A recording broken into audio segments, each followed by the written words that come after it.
So let's move straight across to the minister, whose name I successfully mangled in my first attempt to say it, Christos Staikouras, the finance minister for Greece. Please go ahead. Hello, good morning. Good morning, we can hear you. Thank you. I would like to thank The Economist for organizing this important high-level virtual event that takes place in a period of high uncertainty. Unavoidable, the same happens for the Greek economy. Nevertheless, it has depicted remarkable resilience due to the effective handling of the pandemic by the government. This is recognized by all stakeholders, namely the institutions, the markets, the investors, the rating agencies, and last but not least, the Greek society. Indeed, despite the fact that the Greek economy will suffer one of the deepest falls in economic activity in Europe on account mainly of its high exposure to tourism, we have adapted and expanded a large set of timely taken, well-targeted fiscal and liquidity measures that help cushion the social and economic cost of the pandemic. These measures are financed by the prudent and neat management of cash reserves. At the same time, amid the crisis, which necessitated a focus on more immediate priorities, we have significantly stepped up the pace of reform implementation. Indicatively, the new insolvency code has been adopted in the Parliament. Hercules, the asset protection scheme, has already been adopted by most systematic banks, while additional securitization projects are in the pipeline. The institutional framework for corporate governance has been modernized. The asset development plan has been boosted, and good progress has also been made in key policy areas like public administration, digital governance, justice, anti-corruption, energy, labor market, fiscal reform, health sector, etc. Consequently, despite the current circumstances, we have made good use of time in order to speed up reforms aiming at ensuring a solid base for recovery. However, the Greek economy continues to face significant challenges, which require persistent reform efforts. We're working prudently and methodically to address the remaining vulnerabilities, to successfully tackle the health crisis, population movement, and geopolitical turbulences, and to make efficient use of the available European funds, mainly those from the Next Generation EU. The size of the envelope and its composition pose a unique opportunity for Greece to boost economic activity through both investments and reforms that will have a prolonged and sustainable impact on the country's long-term economic outlook.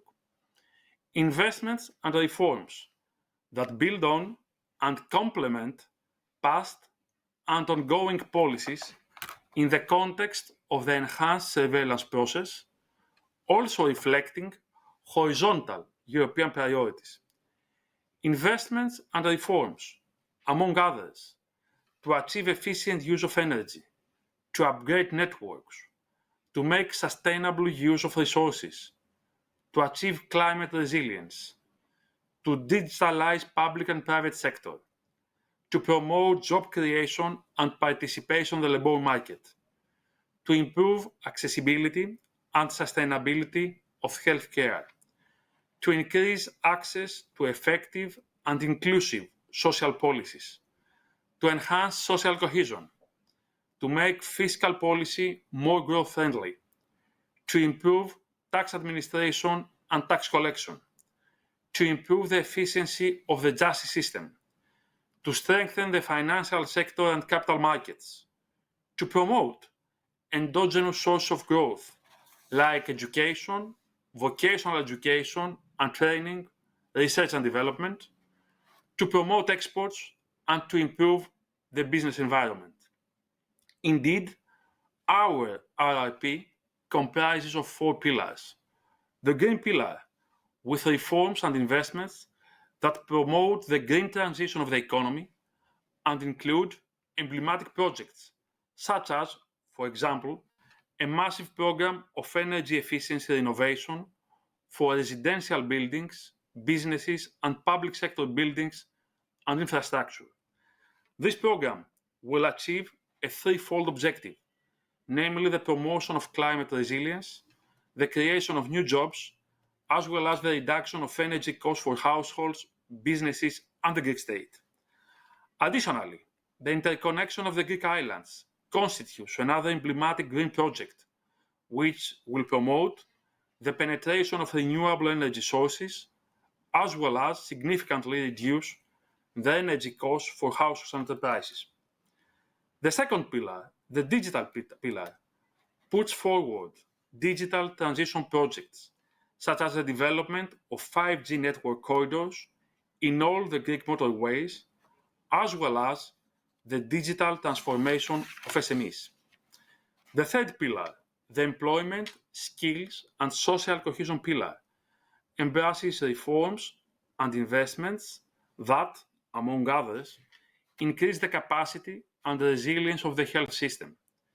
This set of actions includes a comprehensive prevention system, the upgrade of primary care services, and the introduction of therapeutic protocols in the e-prescription system, along with digital patient health records. Also, this pillar includes reforms that promote the autonomy and high quality of education of universities and further advance their performance in terms of research and innovation. And finally, the fourth pillar, the private investment and economic and institutional transformation pillar, will advance projects such as the development of high-quality infrastructure and transport systems that are multimodal, climate resilient, smart, and sustainable. It includes, among others, investments in axes of the Trans-European Road Network, such as the north part of the E65 and the North Road axis of Creta. This pillar also includes projects that support our persistent fight against tax evasion and smuggling by advancing the employment of artificial intelligence and other digital tools that facilitate effective controlling. We have already submitted this ambitious and realistic draft of our National Recovery and Resilience Plan to the European Commission. We received the previous week positive comments from the Eurogroup, on the basis of which we are already in close cooperation with the Commission in order to formulate its final version. Taking advantage of all the above, we will have the opportunity not only to recover, but to enter in a strong and sustainable upward trajectory, an opportunity that we are determined to seize in order to restructure the economy, to enhance its productivity, and to improve its competitiveness. Thank you very much.